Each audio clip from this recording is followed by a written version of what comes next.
Hey everyone, Coach Mark here. So, I hope you're having an absolutely amazing week.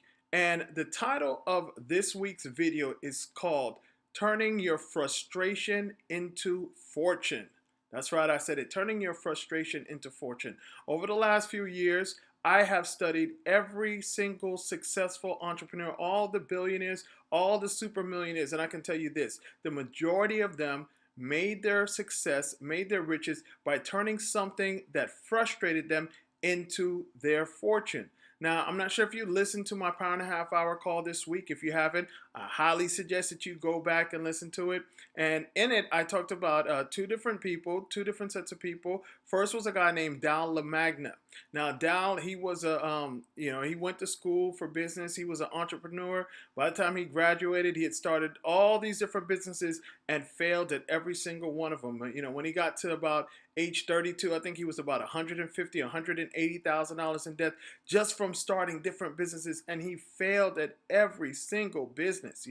He ended up moving to California, Venice Beach. He was the manager of an ice cream shop, and one afternoon, he was sunbathing nude with some friends of his on top of their rooftop, and he ended up getting splinters in his butt. He was sitting on the deck, the redwood deck, and he ended up getting these wood splinters in his butt. And he went to the store to get some tweezers to try to take those splinters out, and he was unable to find the tweezers that he wanted. And then later on, a few months later, he's a little frustrated with his life, and he ended up moving back to New York, where he was originally from, and ended up working at an electronics store, at an electronics manufacturing plant, making minimum wage at the time. And he saw that the plant were using the same tweezers that he thought about, right? Using it to pick up electric diodes. Now, the idea clicked back in his head, and he said, you know what? That's exactly what it is that I'm looking for. And what this guy was able to do, he was able to take a product that he saw being used in another industry and then take that exact same product. So here, what I'm saying, he didn't manufacture any new product.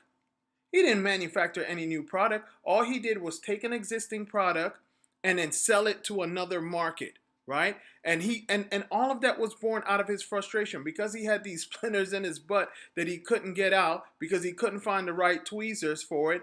It gave him the idea to do this amazing thing, and he ended up turning it into a business that he started with $500, right? All he did was he found a supplier that had these tweezers and said, you know what? I'm going to find another market that's not being served, that needs my product, but probably doesn't even know that they need my product, right? I'm going to find this other market that needs my product that doesn't even know that they need my product, and I'm going to sell to them. And that's exactly what he did. He started his business with $500, and when he sold it years later, he was able to sell that business, Tweezer Man, and you guys probably have some of his tweezers in your house right now, for $57 million.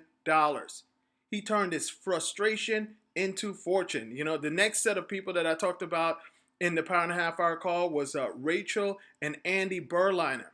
And they did the same thing. Racheal was pregnant with her first daughter named Amy, and she just wanted some good vegetarian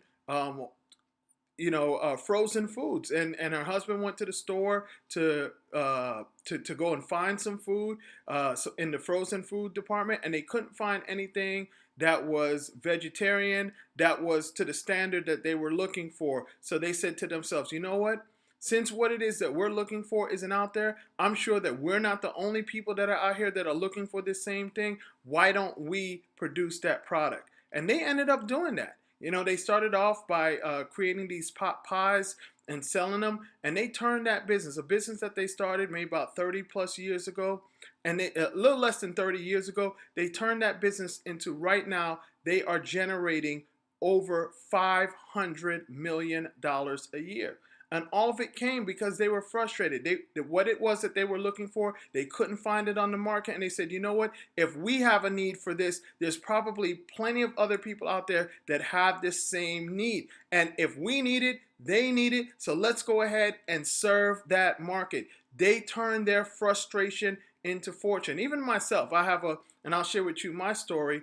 You know, how I got one of the businesses that I have that I started, that I actually, my first business that was really successful, turned it into a multi-million dollar business, was only because I couldn't afford to pay someone to create flyers. I was a DJ and a party promoter at the time, and I couldn't afford to pay the people that created flyers. So I said, you know what? And I was really frustrated because I needed these flyers to be able to promote my DJ service, to be able to promote my parties, and I couldn't afford to pay the people that were doing it. So I said, you know what? Let me learn how to do this so I can actually do it for myself. And I ended up learning how to do it, and ended up learning how to do it a little bit better than the people that I would have normally paid them to do it. And that's how I was able to start my first truly successful business, right? Turning frustration into fortune. So I want you to take stock of your life right now. I want you to take stock of maybe some things that are going on, maybe some things that are frustrating you right now. And I want you to ask yourself, how can you turn that frustration into fortune? Because trust me, there is a fortune in your frustration. All right. I want you to do some soul searching, do some thinking, and hopefully you'll be one of those stories that I'll talk about next. All right. Hope you have an absolutely amazing week. Until next week.